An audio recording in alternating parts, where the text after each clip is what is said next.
안녕하세요. 투이 컨설팅 김도영 이사입니다.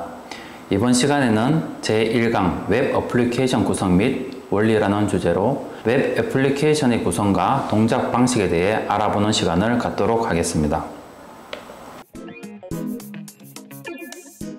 웹 애플리케이션은 크게 클라이언트와 서버로 구성이 됩니다. 클라이언트는 인터넷을 사용하는 사용자 영역으로 사용자 PC에 해당이 되고, 사용자는 사용자 PC에 설치된 웹 브라우저를 통해 웹 서버에 접속을 하게 됩니다. 웹 브라우저에는 윈도우즈 서비스에 기본 설치되는 마이크로소프트 엣지와 구글의 크롬, 애플의 사파리 등 다양한 프로그램이 있습니다. 서버는 웹 서비스를 제공하는 영역으로 웹 애플리케이션이 구동되는 영역입니다. 웹 서버는 웹 브라우저가 접속하는 화면 영역인 웹 서버와 웹 서비스가 구동되는 WAS라고 불리는 웹 애플리케이션 서버 영역, 그리고 데이터가 저장되는 DB 서버 영역인 데이터베이스 영역으로 구분이 됩니다. 웹 브라우저가 접속하는 웹 서버 영역은 웹 애플리케이션의 게이트웨이 역할을 하는 부분으로 일반적으로 DMZ 영역에 구성이 됩니다. WAS 서버와 DB 서버는 웹 서비스가 구동되는 핵심 영역으로 이를 보호하기 위해 방화벽으로 보호되는 내부망에 일반적으로 위치합니다. 웹 애플리케이션의 구동 방식은 사용자가 PC의 웹 브라우저를 통해 웹 서버에 접속을 하면 WAS 서버를 통해 화면의 정보와 DB에서 불러온 데이터를 보여주는 방식입니다.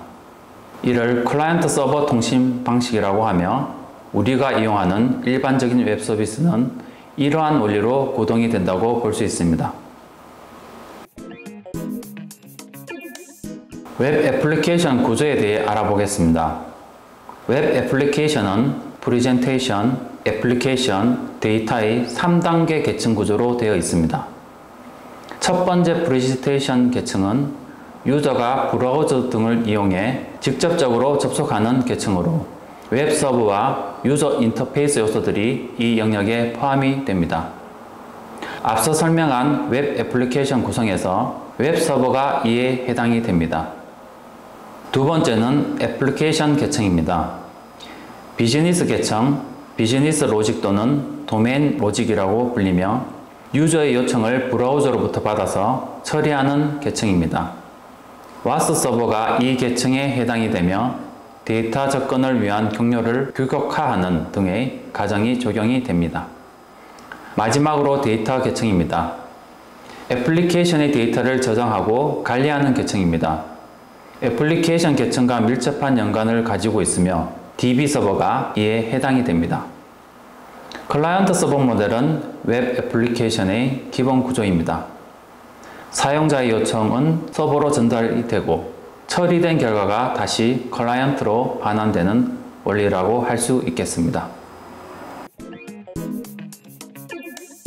웹 애플리케이션 구현 기술은 클라이언트 측 기술과 서버 측 기술로 나누어집니다.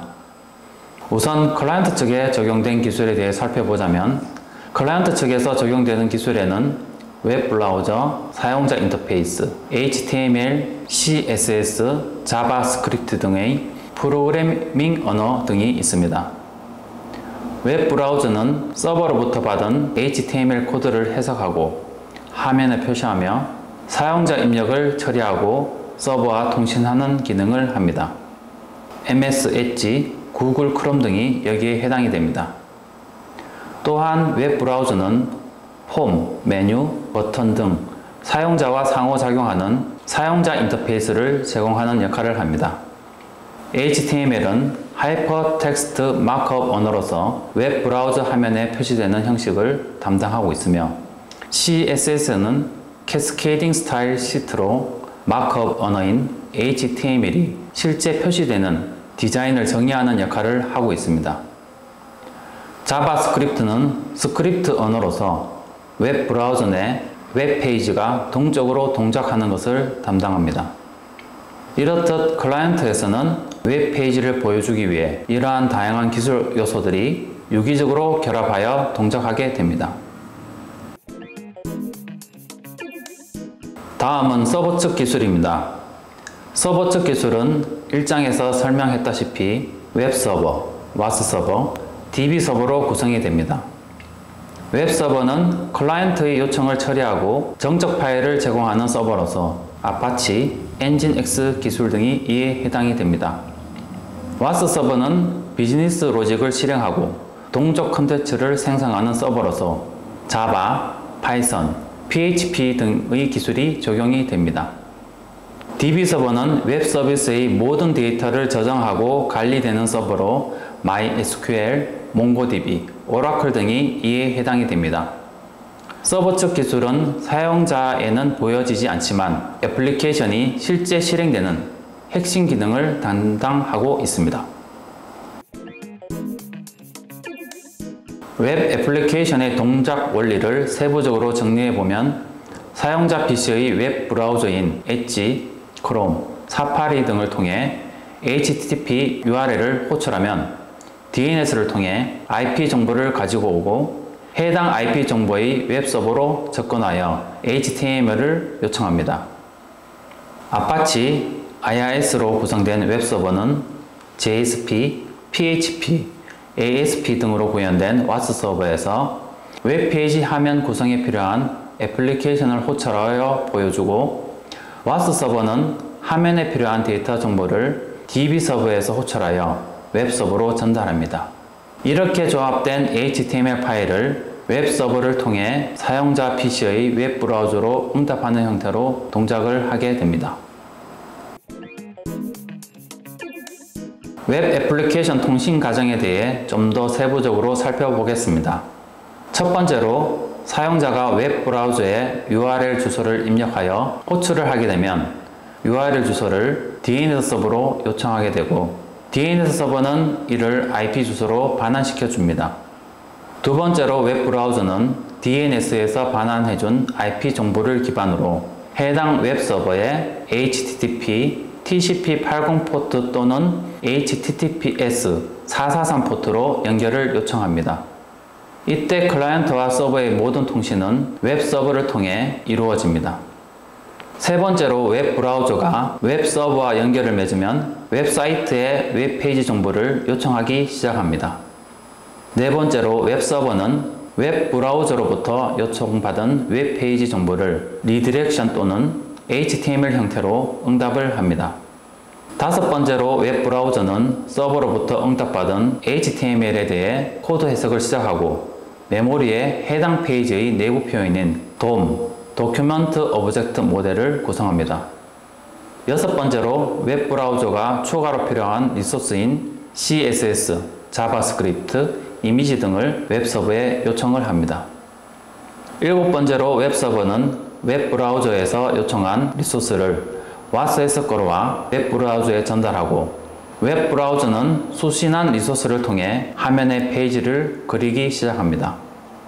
여덟 번째로 페이지를 처음 표시한 후 웹 브라우저는 백그라운드에서 페이지에 추가적으로 필요한 다른 리소스들을 웹 서버에 요청합니다.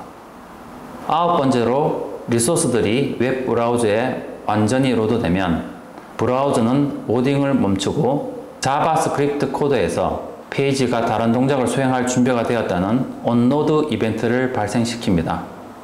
열 번째로는 이후 사용자의 동작에 따라 화면에 표시할 수 있는 필요한 리소스를 서버에 추가적으로 요청하고 받는 과정을 거치게 됩니다. 그럼 웹서버의 데이터 송신 구조에 대해 살펴보겠습니다. 웹서버에서 데이터 송신 구조를 살펴보면 인터넷으로 전송하기 위한 데이터 캡슐화 과정을 거치게 됩니다.